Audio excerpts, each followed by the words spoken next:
na yan, inaanyayahan ko ang aking ka-cosmopolites. Maaari ka bang pakilala? Ako si Richelle Ramos. Unang tanong, paano nakaka-apekto ang kahirapan sa kalusugan at edukasyon ng mga tao? Nakaka-apekto ito sa isang tao, nakaka-apekto ang edukasyon sa isang tao. Sa positibong pananaw, maaari siyang makakuha ng magandang trabaho. Sa negatibong pananaw naman, maaaring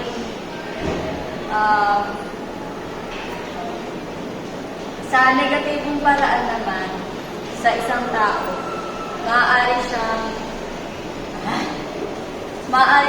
maaaring hindi gumanda yung pamumuhay na kapag tumanda siya.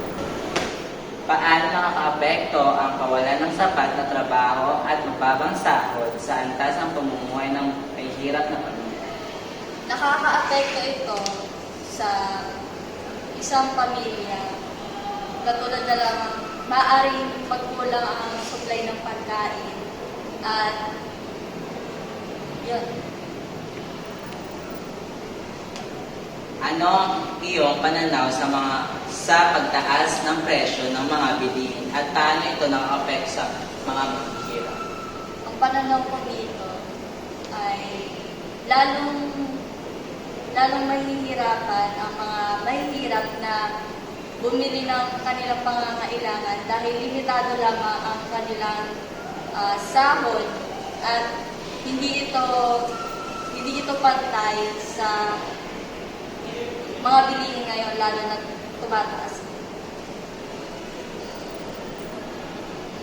Sa iyong pananaw, paano makakatulong ang edukasyon upang malabanan ng kahirapan?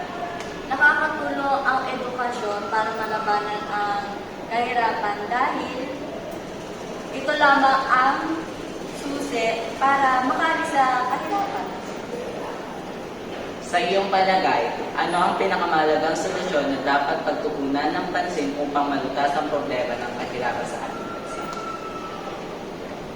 Ang magandang solusyon dito ay mag-aral ng mabuti at makapagtrabaho ng maganda. At yun lang, maraming salamat sa pagsagot sa aking mga katanungan. Siyempre, andito po yung pangalawa kong interview sa Cosmopolitan. Maaari ka ba magpakilala? Ako po si Charlotte Romanos. Unang tanong, paano nakaka-apekto ang kahirapan sa kalusugan at edukasyon ng mga tao?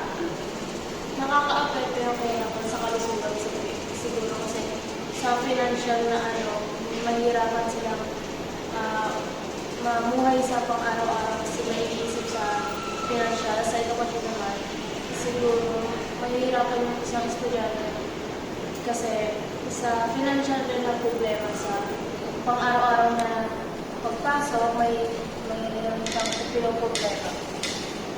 Pangalawang tanong, paano nakaka-apekto ang kawalan ng sapat na trabaho at mababang sahod sa antas ng pamumuhay ng mahihirap na pamilya? Siguro nakaka-apekto siya sa mga mahirap kasi makukulang yung financial na pang araw-araw nila. Ano ang iyong pananaw sa pagtaas ng presyo ng mga bilihin at paano ito nakaka-apekto sa mga mahihirap?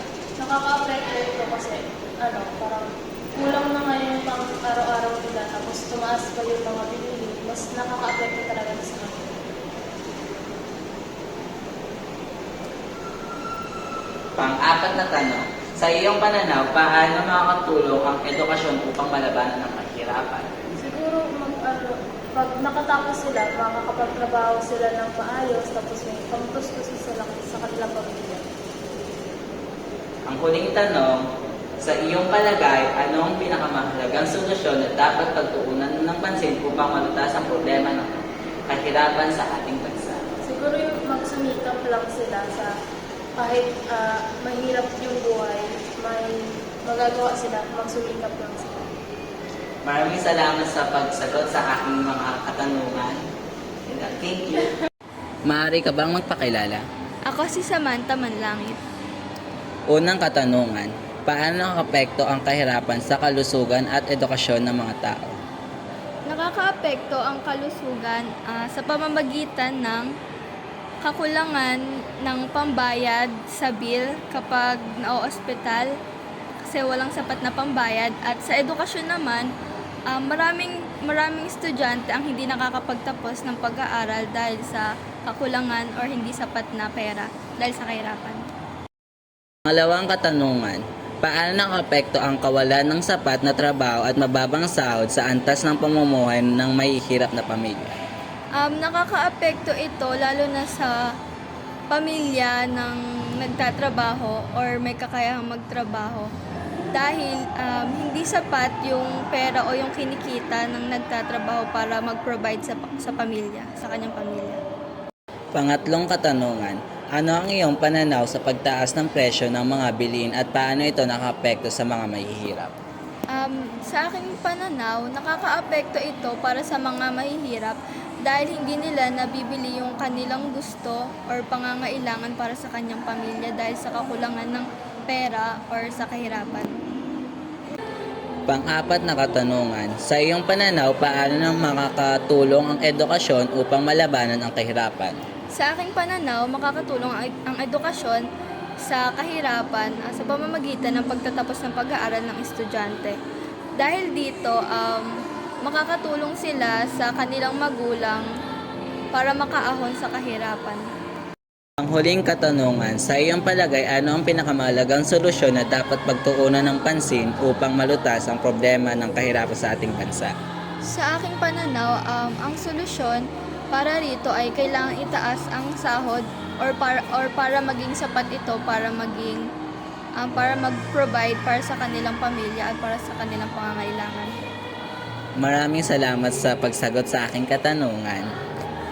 Naanyayahan ko si Jason Lasa, aking kaibigan.